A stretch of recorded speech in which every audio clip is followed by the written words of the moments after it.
Mtazamaji wetu, karibu. Hapa ni Kenya One Media TV na jina langu ni John Abuga, na leo ninaenda kukuletea neno la Mungu kutoka kitabu cha Yona mlango wa kwanza. Na topic yetu ya siku ya leo ni kusema kufanya uamuzi sahihi wakati wa ugumu au changamoto katika maisha. Karibu.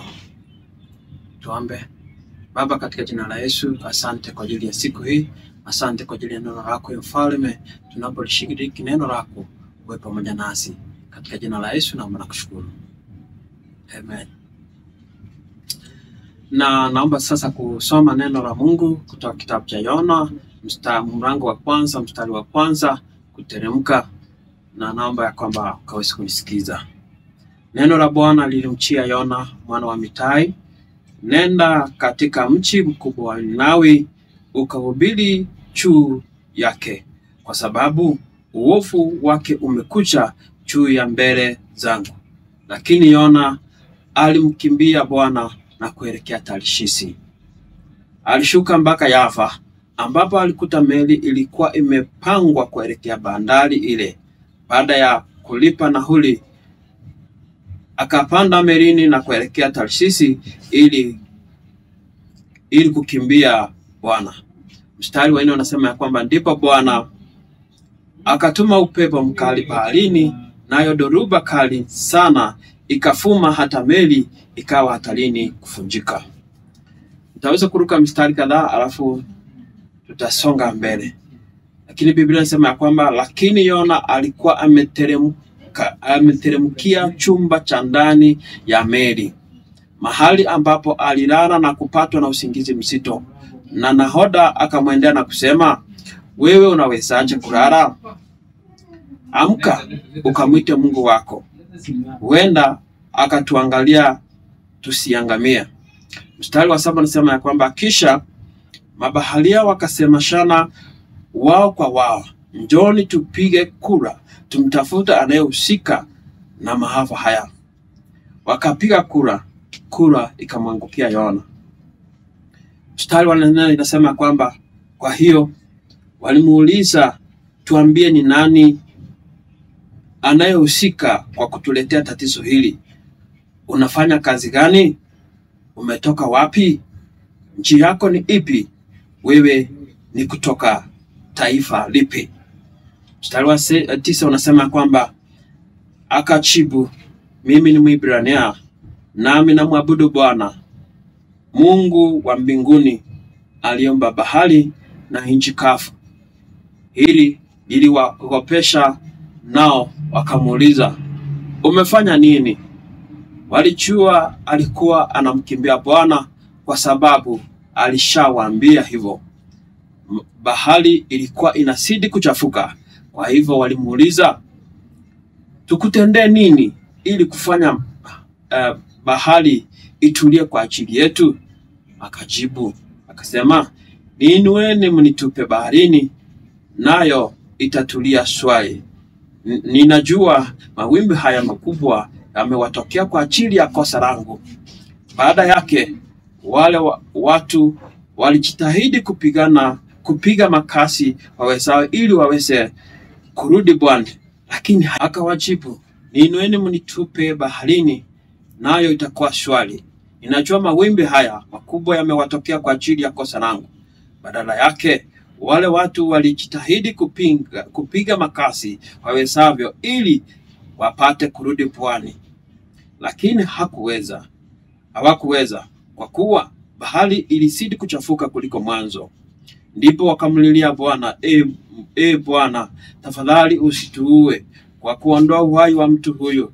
Usituhesabie hatia ya kuutoa uhai wa mtu asiyekuwa na hatia, kwa kuwa wewe Bwana umefanya kama ilivyokupendeza. Kisha walimchukua Yona wakamtupa baharini, nayo bahari iliyokuwa imechafuka ikatulia. Katika jambo hili watu wakamwogopa Bwana sana, wakamtolea Bwana dhabihu na kumwekea nadhiri.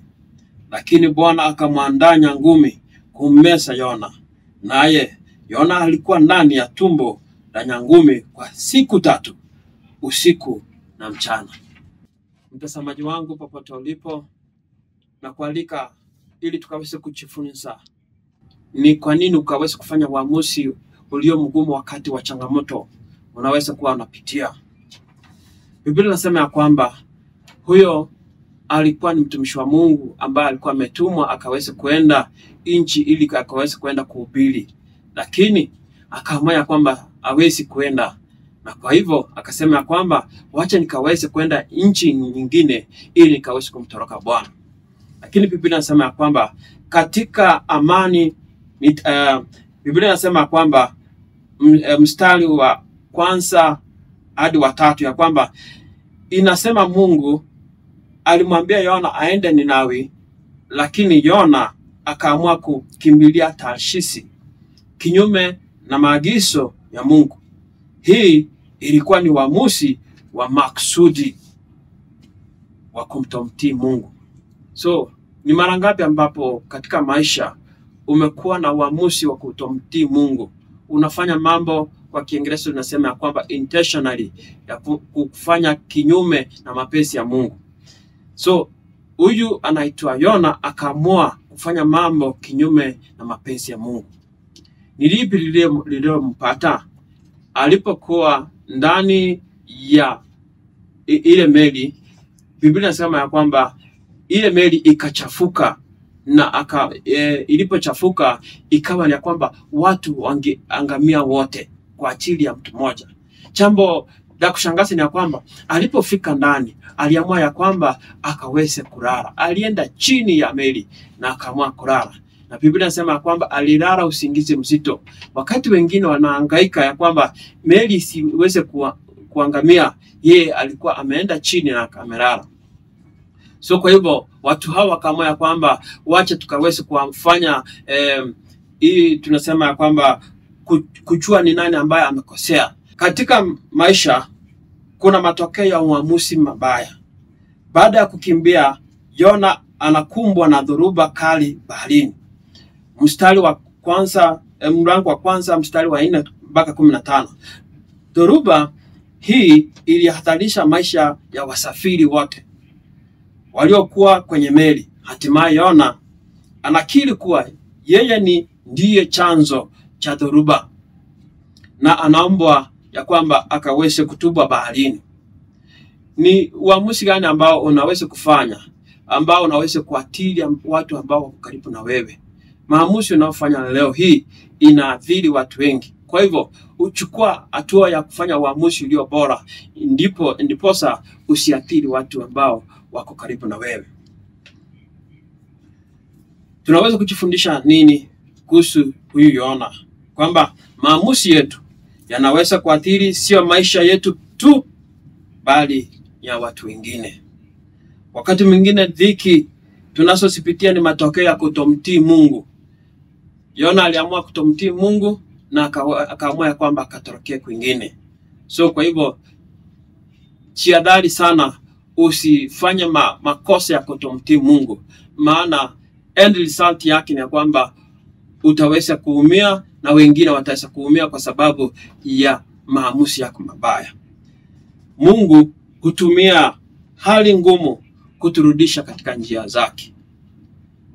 Katika hali hii ya kwamba meli iliyumba sana kwa maji na kukawa na mawimbi makali sana, lakini kwa ajili ya changamoto hili watu wote waliamua sasa wakamtafute Mungu, na katika hiyo hali walimrudia Mungu. Maana walimuuliza Yona anafanya kazi gani, yeye anatoka wapi? Kwa hivyo hiyo siku iliamua kwamba hao watu wakamwogopa Mungu sana, kwa sababu iwapo mtu mmoja Mwibrania anaweza mtoroka Mungu, na Mungu akaweza kumfuatilia katika maji, katika mawimbi makali, hivyo huyo Mungu ni Mungu mkali sana. Kwa hivyo unapofanya maamuzi yako, jua kwamba fanya maamuzi yanayofaa ili usije ukapata adhabu ya Mungu. Tunaweza kujifundisha pia ya kwamba uamuzi wa toba na kukubali adhabu. Huyu Yona aliamua kwamba akaweze kupewa adhabu ya kurushwa ndani ya maji, kwa sababu yeye ameletea watu wengine changamoto ili mawimbi yakaweze kutulia. Yona anaamua kuchukua jukumu la kosa lake na anaambia wenzake ya kwamba wamtupe baharini ili waweze kupona. Yona mstari wa kwanza, mlango wa kwanza, mstari wa 12.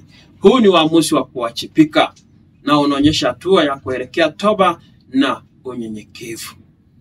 Tunaweza kujifundisha kwamba kukiri makosa na kuchukua hatua za kurekebisha ni sehemu ya kufanya uamuzi wa kiungu. Mungu huona mioyo yenye toba na hutayarisha njia ya wokovu. Ndipo samaki alipokuja, samaki wa nyangumi akaweza kummeza huyu Yona kwa siku 3 na baadaye akaweza kumtema kule nchi ya bahari. Napomalizia kusema ya kwamba jinsi ya kufanya uamuzi kulingana na Yohana mlango wa kwanza ni kwamba tafuta mapenzi ya Mungu. Kabla ya kufanya uamuzi, tafuta kujua ile Mungu anataka. Unapoishi duniani, tafuta ya kwamba Mungu anahitaji nifanye nini katika maisha haya. Tafuta mapenzi ya Mungu kwanza.